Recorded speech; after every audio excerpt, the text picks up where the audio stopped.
Welcome to this deep dive. You guys brought us a pretty interesting topic this time. Kind of thorny, even porn addiction. Hmm. Or is it compulsive porn use? Well, we've got a stack of research and articles, and we know you're here for the insights without getting lost in the weeds. Absolutely. And it's one of those things, that gets so easily muddled in, like misinformation and judgment. So we're going to cut through that noise and give you the real deal, what the research actually says. Okay, so one thing that jumped out from the research is how this impacts relationships. Like, it's not just about what's happening on the screen, right? Exactly. It really spills over into real life, impacting intimacy, trust, even how we see, like, sex and relationships in general. Just think when you're constantly exposed to something so stimulating, so idealized, it can really mess with your expectations for a real life partner. Yeah, it's like comparing a Hollywood action sequence to just a quiet evening at home. Which Yeah. kind of makes you wonder, how does this whole thing even work? Is it really addiction? That is the million-dollar question, and I think the answer is way more nuanced than a simple yes or no. I mean, the American Psychiatric Association, they don't actually classify it as a formal disorder. So why are we even talking about it then? Because even if it doesn't tick all the boxes of a clinical addiction, the impact is very real for tons of people. A lot of people, mostly men, say they feel like their porn use is out of control. They feel shame, guilt, secrecy. It's a big deal. Okay, so if it's not like a clear-cut addiction, what's going on in our brains when we watch this stuff? Well, have you ever noticed how good it feels to, say, nail a challenging goal or bite into your favorite meal after you've been, craving it all day? Yeah, for sure. Well, that, my friend, is dopamine, your brain's reward chemical, working its magic. And pornography, just like any other pleasurable activity, triggers this reward system. So you're saying we're kind of wired to seek out these pleasurable experiences. Exactly. And that's not inherently bad at all. But with any behavior that triggers that dopamine rush, whether it's gambling, gaming, even endlessly scrolling through social media, there's the potential to get hooked. And that's where it becomes a problem. Right. With constant exposure, you might find yourself needing more and more to get that same level of satisfaction. That's what we call tolerance. Your brain chemistry is playing catch up, but it's a losing battle. Wow, that's kind of intense. So it's not just willpower, like there are actual physical changes happening. Absolutely. And it's not just dopamine at play here. We've also got serotonin, which helps regulate your mood, and oxytocin, sometimes called the cuddle hormone. The cuddle hormone. Yeah, because it gets released during physical touch and intimacy. Interesting. Okay, so what role did they play in all of this? Okay, picture this. You're watching something stimulating, right? Your brain is bathed in dopamine, serotonin, oxytocin. You ride this wave of pleasure, but then the activity stops, and those hormone levels, they plummet. You come crashing down. Exactly. And that crash, it can be really jarring. Mood swings, irritability, even feeling empty, lonely. It's no wonder people find themselves going back for that quick fix, that dopamine hit. That makes a lot of sense. It's like chasing a high that just keeps getting harder and harder to reach. Hmm. But how does that translate to problems in real life, like especially in relationships? Well, for one thing, that cycle of constantly chasing a high, it takes a toll. It can make it really difficult to experience pleasure in other areas of your life, even with a partner you care about deeply. So the more you chase the high, the less you feel it elsewhere. Like you become desensitized. That's one way to look at it. Which brings me to something else the research talked about. Oh. Unrealistic expectations. Can you Yeah. unpack that a little? Of course.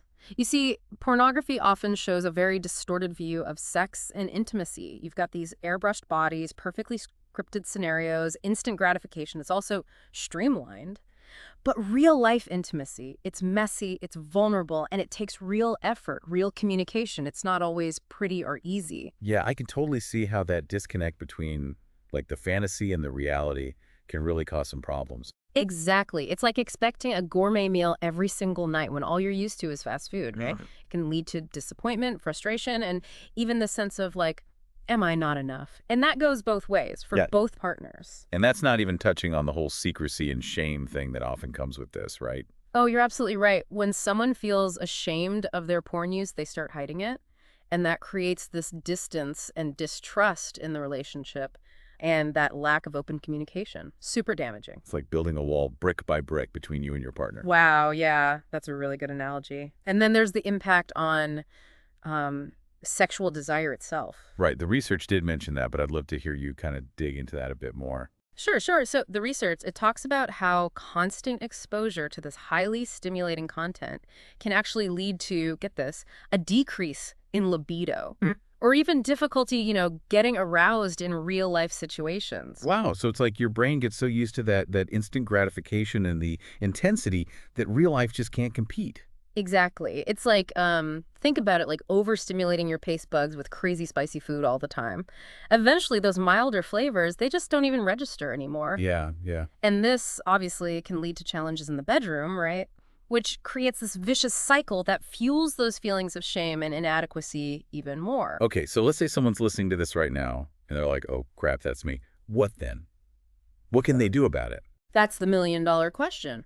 And the good news is that there are actually a lot of options. It doesn't have to be this whole like cold turkey drastic thing. Okay, that's good to hear. Because I know a lot of people think it's just a willpower thing, but it Uh, sounds like it's way more complex than that. it really is. And that's why therapy can be so helpful.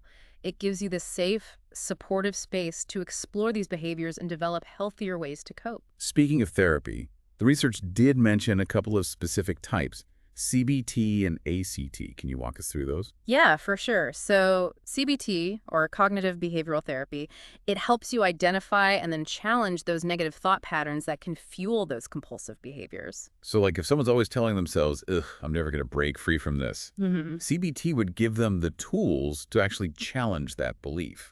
Exactly. It's about rewiring those automatic responses, breaking free from that negative self-talk.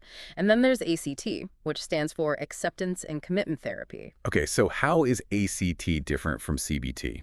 So CBT focuses on changing those negative thoughts, while ACT is more about learning to accept, to coexist with those difficult feelings and urges without letting them, you know, control you. Oh, that's interesting. So instead of fighting the urge, you just sort of observe it without judgment and then make a conscious choice about how you respond. Exactly. It's like watching those thoughts and feelings float by like clouds. You see them, but you don't get swept away by them. And for a lot of people, that approach can be incredibly freeing. Sounds like both CBT and ACT have something valuable to offer. Mm. But ultimately, it's about finding what clicks for you, Mm. right? 100%. And it's important to remember that therapy isn't some kind of quick fix.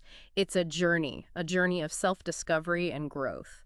And it takes time and effort. But hey, like any journey worth taking, can lead to some pretty amazing places. I love that. So true.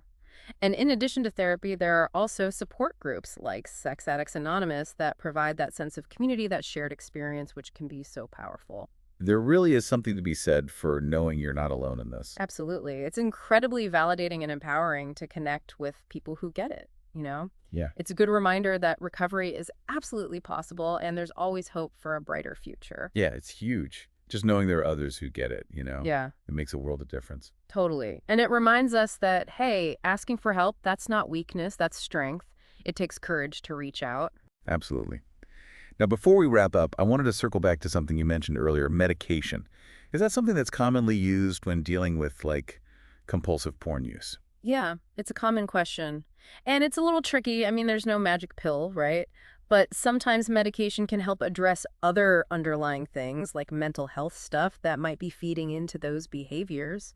So, like, if someone is struggling with, say, anxiety or depression, on top of the porn use, medication could be part of a bigger plan.